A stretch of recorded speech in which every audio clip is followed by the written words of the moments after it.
বাবা আমি গরিব মানুষ, আমার কি একটু সাহায্য করবা বাবা? এই নেন চাচা, আল্লাহ তোমার হায়াত দারাজ করুন। ও চাচা, এদিকে আসো। रुको जरा सबर करो। নাও। আল্লাহ তোমার হায়াত দারাজ করুন, তোমার জীবন যেন আরো ভালোভাবে যায়, সুস্থ থাকে। আল্লাহ হাফেজ বাবা। लेकिन ये साला कर क्या रहा है यहाँ पे? চাচা চাচা, रुको जरा কি বাবা?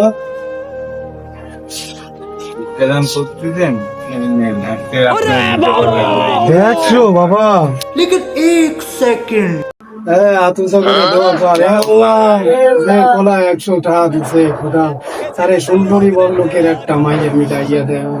আল্লাহ, ওই শ্বশুর বাড়ি যেন অনেক বড় লোক হয়, ওই পোলারে যেন একটা ডুপ্লেক্স বাড়ি দিতে পারে, সেভেন বাথরুম যেন পায় ওই পোলার যেন কোনো সমস্যা না হয়। তুম্মা, Summa,